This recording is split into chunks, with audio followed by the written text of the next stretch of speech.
He's the beast you loved on Super NES.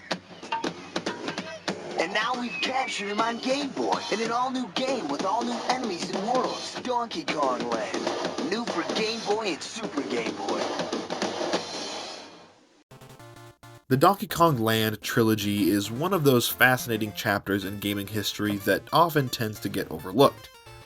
Though it will forever live in the shadow of its SNES big brother, there's something undeniably charming about these little handheld adventures.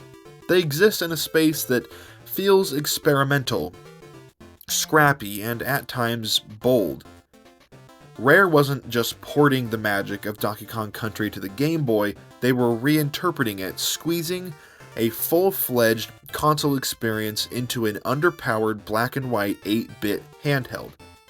It's a story of technical ambition and creative constraint, and it's worth taking the time to unpack. But before we dive into this trilogy, I want to set the stage. It's the mid-1990s, and we are in the golden age for Donkey Kong. After spending most of the 80s as an arcade relic, the big monkey was reborn in 1994 with Donkey Kong Country. But the game wasn't just successful, it was truly a phenomenon. Rare's use of pre-rendered 3D graphics set a new standard for what video games could look like, and the gameplay was no slouch either. It's easy to imagine Nintendo executives at the time looking at Donkey Kong Country's runaway success and thinking, how can we bring this to our massively popular Game Boy? But of course, the Game Boy wasn't exactly a powerhouse. Compared to the Super Nintendo, it was a relic even in its heyday. It lacked color, it had a tiny resolution, and relied on a processor that could generously be described as basic. And yet, Rare was up to the challenge. They took the spirit of Donkey Kong Country, its platforming, its aesthetics, its tone, and reimagined it for the handheld. That reimagining is the heart of Donkey Kong Land. These games aren't just ports, they're something a lot more interesting. I want to talk about each title in turn and talk about what makes them different from their Super Nintendo counterparts and what makes them very much the same. Because they tell a story not just of Donkey Kong, but of what happens when creative people take creative risks.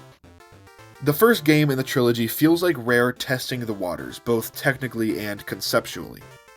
Released in 1995, it came hot on the heels of Donkey Kong Country's massive success. But this was not just a stripped-down version of the Super Nintendo game.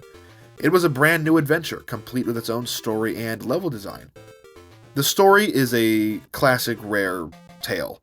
Cranky Kong, ever the skeptic, claims that the success of Donkey Kong Country was just because it had great graphics, and so to prove him wrong, Donkey Kong and Diddy Kong set out to show that they can star in a great game even without those cutting-edge visuals. It's a very clever and meta setup that immediately endears you to the game. It's very self-aware, poking fun at itself while also acknowledging the limitations that the Game Boy had. From a gameplay experience, Donkey Kong Land is very much in the vein of Donkey Kong Country. You run, you jump, you roll into enemies, and you blast out of barrels, but there are definitely key differences here. The levels are shorter, and the levels are simpler, which makes sense given the Game Boy's more casual pick-up-and-play audience. The controls are a bit floatier than they are on the SNES, which definitely takes some getting used to, but they are definitely functional. And then there's the visual presentation. Rare worked miracles with the Game Boy's hardware, delivering still pre-rendered sprites that look astonishingly close to their Super Nintendo counterparts, though the lack of color can definitely make things hard to see and difficult to read at some parts. But what really stands out about Donkey Kong Land is its personality. Rare didn't just copy and paste environments from Donkey Kong Country. Sure, there's the jungle and the underwater levels, but there are also completely new locales, like a surreal cloud world and a massive underwater city. These choices give the game an offbeat charm, as if Rare was saying, if we can't wow you with graphics, we're going to surprise you with creativity. And then there's the music. David Wise deserves a medal for what he accomplished on the Game Boy.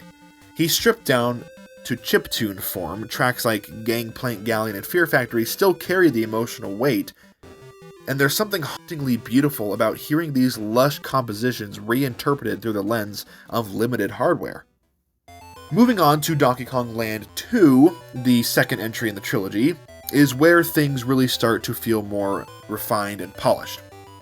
Released in 1996, Donkey Kong Land 2 is heavily based on Donkey Kong Country 2: Diddy's Kong Quest. It's not quite an exact port, but it's very close. You've got the pirate theme, the darker tone, and the return of Dixie Kong as a playable character, but like I said, this is not quite an exact port. Rare adapted and condensed the experience to fit the Game Boy's strengths. One of the first things that you'll notice about Donkey Kong Land 2 is how much smoother it feels compared to its predecessor. It feels much better. The controls are tighter, you feel less floaty, and the camera follows you much closer and doesn't wander off a bit when you jump too high or go too low. Rare obviously learned a lot from their first outing. The controls are tighter, the graphics are a bit clearer, and the level design feels more focused. This time, the levels aren't just shorter versions of their SNES counterparts, they are sometimes reimagined in ways that make sense for the Game Boy's smaller screen and much slower pacing. The music once again steals the show. Grant Kirkhope, this was actually Grant Kirkhope's first job at Rare. He was the one responsible for Donkey Kong Land 2, taking the music from DKC2, converting it and condensing it to fit on the Game Boy. Tracks like Stickerbush Symphony lose none of their emotional resonance, even in this simplified form. It's a true testament to not only David Wise's genius, but also Grant Kirkhope's genius, that these melodies can survive such a dramatic downgrade in fidelity and still hit you right in the feels. The story, this time, pretty much mirrors Donkey Kong Country 2's very closely. Diddy and Dixie are on a mission to rescue Donkey Kong from Captain K. Rool. It's a straightforward setup, but it's perfect for a handheld game.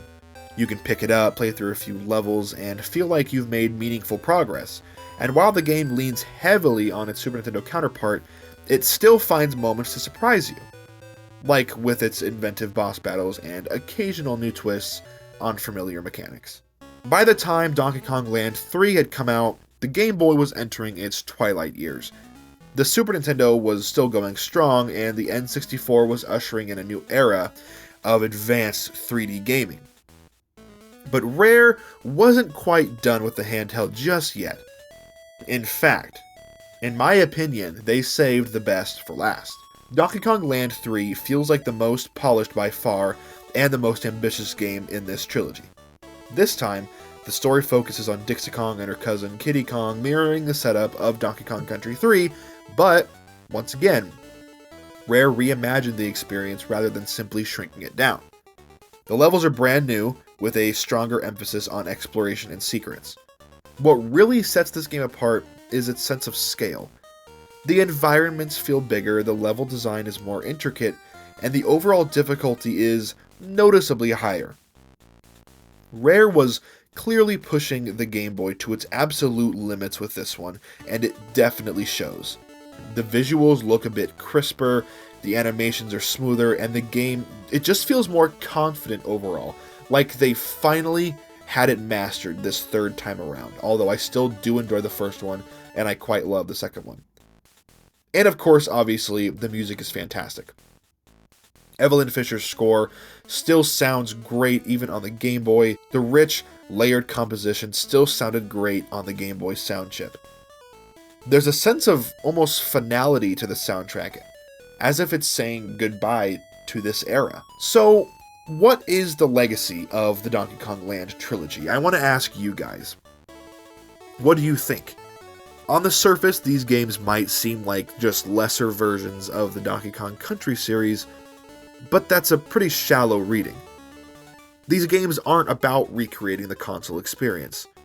They're about adapting it, rethinking it, and making it work within the constraints of this incredibly underpowered handheld. In a way, the trilogy kind of represents a kind of creative purity. Rare absolutely could have played it safe, but they didn't. They embraced the challenge of the Game Boy and used its limitations as a canvas for innovation. The result is a series of games that feel scrappy, inventive, and oddly personal. Even today, on the heels of Donkey Kong Land 1 and 2 finally making their way onto Nintendo Switch Online within mere days of one another, the Donkey Kong Land trilogy stands as a testament to what can happen when talented developers think outside the box. They're not perfect games, but they don't need to be. They're artifacts of a time when gaming was more willing to take risks, more willing to experiment, and more able to surprise us. And in a medium that often chases perfection, that is definitely something worth celebrating.